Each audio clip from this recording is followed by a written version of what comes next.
차별이라 우리는 당당하게 맞서지 못했지. 그 차별 속에서 각자의 살 길을 찾기 바빴단다. 그렇게 살아온 것을 후회된다는 감정을 지금은 가지고 있단다. 차별에 부딪히며 나를 찾기 위해 버텼지만 그게 오히려 실수였다고 생각이 들 정도로 말이야. 차별을 부수고 온전한 나라는 사람의 의미를 찾았어야 됐는데 그렇게 하지 못한 내가 한심하다고 생각이 들더라고. 그러면 아저씨는 우리가 어떻게 해야지 차별을 이겨낼 수 있다고 생각하세요? 너는 사람들이 부르는 이름이 두 개가 있잖니. 사람들이 너를 부르는 그 이름들에 연연하지 마라. 너는 존재 그 자체로 살아있고 꿈을 위해 나아가는 사람이니까 말이야. 앞으로도 사람들이 너의 국적과 이름을 가지고 세상의 잣대에 너를 비교할 거지만 그런 거 신경 쓰지 말고 스스로가 생각하는 이름 또는 정체성이란 뿌리를 내리고 살았으면 해서 이 말을 해준단다. 현수야. 현수의 말을 듣던 어린 현수는 아직 그 말을 이해하진 못한 듯 하지만 그 의미만은 정확히 그에게 전달되었다는 듯이 고개를 끄덕이며 현수를 향해 웃음을 짓는다. 네, 알겠어요. 저는 사람들이 부르는 이름에 흔들리지 않고 내 생각대로 내가 옳다고 생각하는 대로 움직일게요. 아저씨도 마음속에 품은 뿌리가 꺾이거나 썩어물어지지 않기를 바랄게요. 아저씨도 세상 사람들의 잣대로 움직이지 말고 아저씨의 세상을 아저씨가 스스로 만들어 가세요. 어린 현수의 말을 듣고 있던 현수는 어린 현수의 말에 망치로 맞은 듯한 느낌이 들면서 자신에게 세상의 잣대 세상의 편견과 싸우라는 말이 그의 머릿속을 계속 맴돈다. 현수와 어린 현수의 대화가 끝나자 어린 진호는 우물쭈물한 진호를 바라보면서 이야기를 한다. 아저씨도 우리에게 해줄 말이 있는 거예요? 해줄 말이 있으면 해주세요. 아저씨도 저 아저씨랑 같은 처지 아니에요? 나도 같은 처지이긴 하지. 너희에게 해줄 말은 하나뿐이야. 앞만 보고 가. 너희들을 쫓아오는 수많은 인간 군상들을 무시해도 좋아.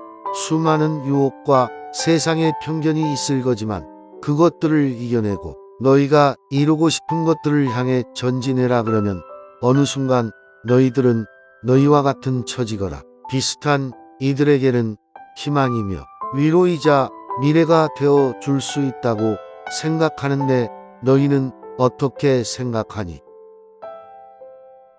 나랑 현수가 우리와 비슷한 환경에 있는 애들에게 희망이자 롤모델이 될 수 있다라고요? 그거 되게 멋지네요. 그럼 아저씨들도 누군가에게 롤모델이나 우상이 되셨나요? 두 사람은 순간 어린 진호의 말에 대답을 하지 못하면서 자신들은 그저 살기 위해 사회의 억압에 무릎을 꿇고 그들의 비위에 맞추어 살고 있었다는 것을 깨닫고선 어린 진호의 대답에 선뜻 대답을 하지 못한다. 두 사람의 모습을 보던 두 아이 진호와 현수는 이내 그들이 머뭇거리는 것을 보고 그들은 자신들과 같은 처지의 사람들에게 앞을 보고 갈 수 있는 사람이 아니었다는 것을 본능적으로 느끼며 두 사람의 이전까지 했던 말들에 실망감을 가진다. 현수야 가자. 저 아저씨들은 결국 패배자니깐 오늘은 너희 집 앞까지 데려다 줄게. 내일부터 같이 학교 가자. 어린 진호와 현수가 자리를 뜨려 하자 진호와 현수는 어떤 이야기로 아이들을 붙잡을까에 대해서 생각해 본다. 너희들 잠깐만 멈춰서 나의 이야기를 들어봐. 그리고 판단해. 내가 패배자인지 아니면 발버둥 치고 있는 불나방인지. 진호의 말에 어린 진호와 현수는 몸을 돌려 현수의 이야기를 들어보려는 모습을 보인다. 아이들의 모습을 보고서 진호는 자신의 이야기를 해주어야겠다는 확신이 든다.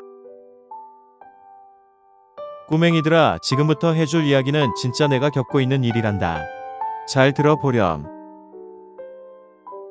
나는 한일 양국의 국적을 가진 사람이란다. 내가 태어나고 자란 시점에서 양국의 국적을 모두 가지고 있는 건 세상 사람들에게는 불편하게 비춰줬지. 그렇게 나는 태어났고 그 과정 속에서 일본, 한국 양국에서 모두 다 돌림과 괴롭힘을 받고 살아갔단다. 하루하루가 지옥의 연속이었던 시점에서 운동은 유일한 탈출구였고 운동에 나름 재능이 있었던지 아저씨는 한국 국적으로 올림픽에 출전해서 메달을 땄단다. 그런데 일본 사람들이 내가 메달을 따는 순간부터 일본인이 한국인 행세를 한다.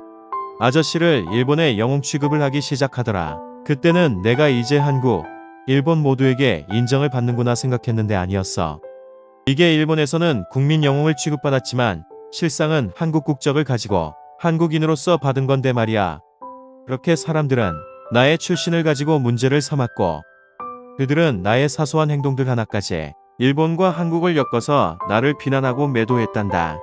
그렇게 지쳐가다 아시안게임 결승에서 일본 국적의 선수와 맞붙다가 일본 선수에게 지면서 은메달을 획득하는 과정에서 나는 또 한 번 비난을 받았단.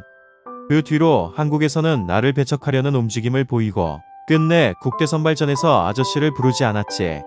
나는 절망하고 있었는데 그때 일본에서 연락이 오더라. 일본 국적을 가지고 올림픽에 출전하지 않겠냐고. 당시 나는 한국의 나의 가치를 증명하고 싶어서 그 제안을 수락하고 일본 국적으로 나가 올림픽에서 메달을 획득했지. 하지만 이게 또 분란의 씨앗이 되었단다.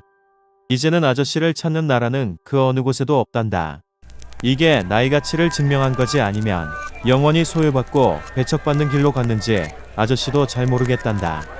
다행히도 아저씨는 올림픽에서 와이프를 만나고 와이프와 결혼했지만 이게 또 다른 분란의 씨앗이 되지 않을까 걱정이란다. 그래서 너희에게 말하고 싶단다. 국가란 울타리에 묶이지 말고 자신의 방향성을 찾아 가라고 말이. 그러면 아저씨는 이제 어떻게 할 거예요? 한국과 일본의 아저씨를 증명할 방법이 없지 않아요?